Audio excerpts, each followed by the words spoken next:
Assalamualaikum warahmatullahi wabarakatuh. Perkenalkan, nama saya Muhammad Abdurrahman. Saya dari tim CC25 SF021 dengan tujuan proyek yaitu manajemen keuangan UMKM berbasis web dan mengusung tema finansial teknologi atau vintage. Website ini dibuat dengan teknologi front end, back end, dan machine learning.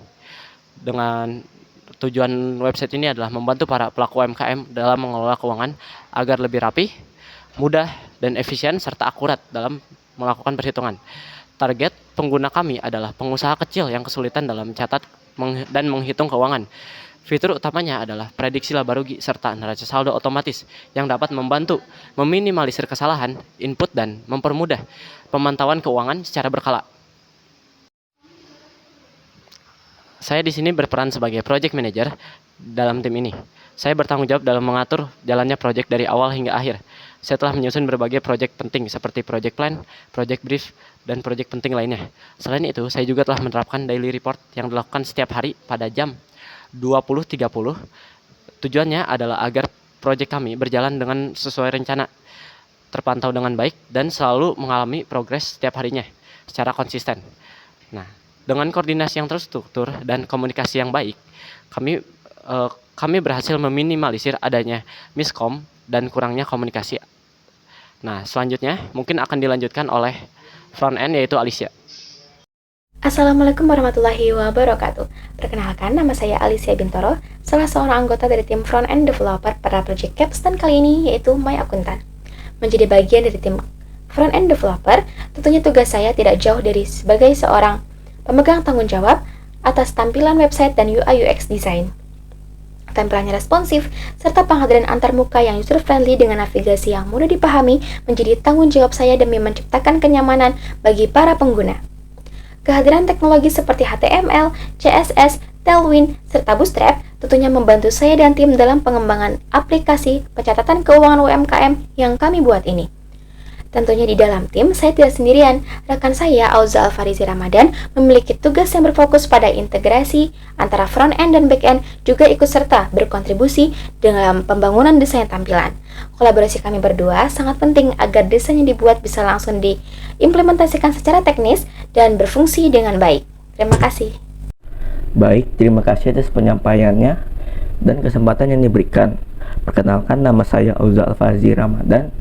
Dan kali ini saya akan menjelaskan tentang bagaimana front end dapat berkomunikasi dengan back end. Dan juga saya akan menjelaskan tentang beberapa fitur yang memerlukan integrasi ke back end. Beberapa contoh fitur interaktif yang memerlukan sebuah integrasi ke back end adalah seperti login dan sign up, di mana data pengguna dikirim ke server melalui sebuah autentikasi dan registrasi. Nah, selanjutnya ada logout, yang dimana membuat pengguna dapat keluar dari akunnya dan membuat akun menjaga privacy dan keamanan akunnya. Nah, yang selanjutnya itu ada OTP dan update password, yang membutuhkan validasi data dari sisi server untuk memastikan sebuah keamanan. Dan yang selanjutnya, yang terakhir ada fitur laporan jurnal atau seperti buku besar, yang memerlukan pengambilan data transaksi secara keuangan lalu ditampilkan dalam bentuk laporan yang terstruktur dan informatif di sisi front end. Fitur-fitur ini sangat penting karena tidak hanya berperan dalam menjaga keamanan dan validasi data pengguna, tapi juga menjadi inti dari bagaimana si aplikasi dapat memberikan layanan yang relevan dan real time.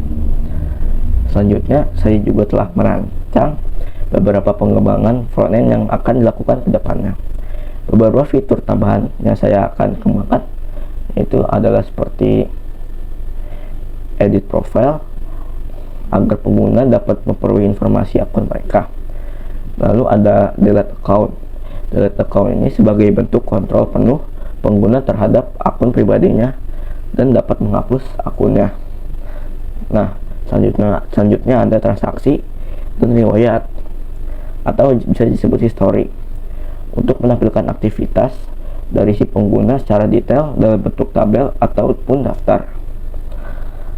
Nah, yang terakhir tentunya ada peningkatan pada sisi tampilan yang dinamis dan responsif, yang dimana hal ini dilakukan agar pengalaman pengguna tetap optimal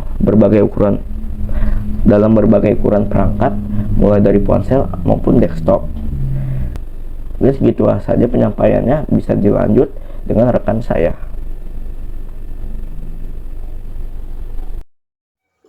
Halo, perkenalkan saya Putra Febrian. Saya sebagai salah seorang back-end developer dalam Capstone Project Pencatatan Keuangan UMKM Maya Akuntan. Dalam proyek kali ini, saya berperan dan bertanggung jawab dalam membangun, mengelola API yang menjadi penghubung antara front-end, back-end, database, dan machine learning. Kami mengimplementasikan login dan registrasi akun menggunakan Google Auth dan sistem OTP untuk menjaga keamanan. Selain itu, tersedia juga API untuk reset password sebagai bagian dari pemulihan akun. Setelah registrasi, pengguna dapat memilih bidang usaha, yaitu jasa, manufaktur, atau perdagangan. Setiap bidang usaha memiliki struktur akun keuangan yang berbeda. Pengguna kemudian dapat mencatat pemasukan dan pengeluaran dengan sistem double entry yang akurat berdasarkan akun yang dimiliki. Setiap transaksi secara otomatis memperbarui saldo akun yang terkait. Data transaksi dan saldo akun pengguna kemudian dikirim ke sistem machine learning untuk memperoleh hasil prediksi. Seluruh proses autentikasi, pengelolaan akun, dan pencatatan transaksi dirancang dengan kontrol hak akses dan sistem keamanan yang ketat. Sistem ini memastikan hanya pengguna yang bersangkutan yang dapat mengakses, mengubah, atau menghapus datanya sendiri. Dengan begitu, keamanan dan privasi pengguna tetap terjaga. Sekian dari saya, terima kasih. Oke, sebelumnya terima kasih atas kesempatannya. Saya Yeni Faturama akan menjelaskan kenapa laba atau rugi itu penting. Oke, bayangkan kalau kita bisa tahu apakah bulan depan kita akan untung atau rugi. Dengan data yang ada, kita bisa mulai merancang strategi yang lebih tepat. Kapan sebaiknya ekspansi dan kapan harus hemat pengeluaran. Oke, kita juga bisa menghindari kerugian yang tak terduga dengan langkah yang antisipasi. Dan tentu saja, kalau prediksinya menunjukkan keuntungan yang besar, kita bisa memaksimalkan peluang itu dengan alokasi dana yang lebih cerdas. Teknologi prediksi laba rugi ini adalah peta jalan untuk keputusan keuangan yang lebih baik.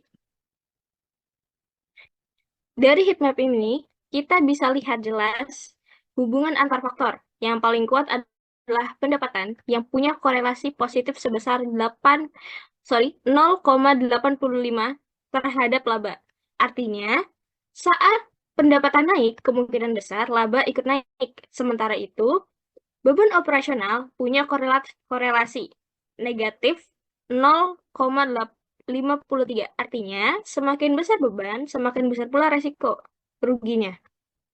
Oke, dan menariknya, pajak ternyata tidak terlalu berpengaruh. Hanya sekitar min 0,09.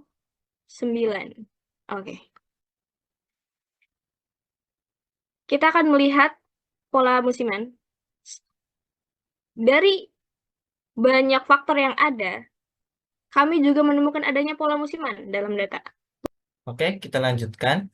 Di sini saya akan menjelaskan bagaimana machine learning bekerja untuk prediksi. Dari data yang kami temukan tadi, kami membangun prediksi laba rugi menggunakan teknologi cerdas bernama machine learning. Pertama, kami ambil dari data 10 tahun terakhir laba rugi, pendapatan, beban operasional, dan lainnya. Lalu, kami bersihkan agar rapi dan siap digunakan.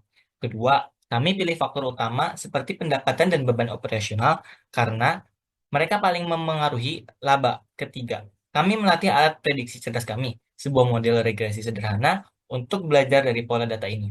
Komputer ini seperti asisten pintar yang melihat masa lalu untuk memprediksi masa depan. Hasilnya, model kami bisa memprediksi laba atau rugi dengan akurasi 98%, hampir sempurna. Langkah ini jadi fondasi untuk keputusan keuangan yang lebih baik dengan teknologi. Dengan teknologi ini, kita bisa lebih siap menghadapi masa depan keuangan. Prediksi laba rugi yang akurat memberi kita kepercayaan untuk mengambil keputusan terbaik, baik untuk mengelola risiko maupun memaksimalkan keuntungan. Yuk, kita wujudkan keputusan yang lebih cerdas bersama. Mari kita mulai langkah ini, keuntungan yang nyata. Terima kasih.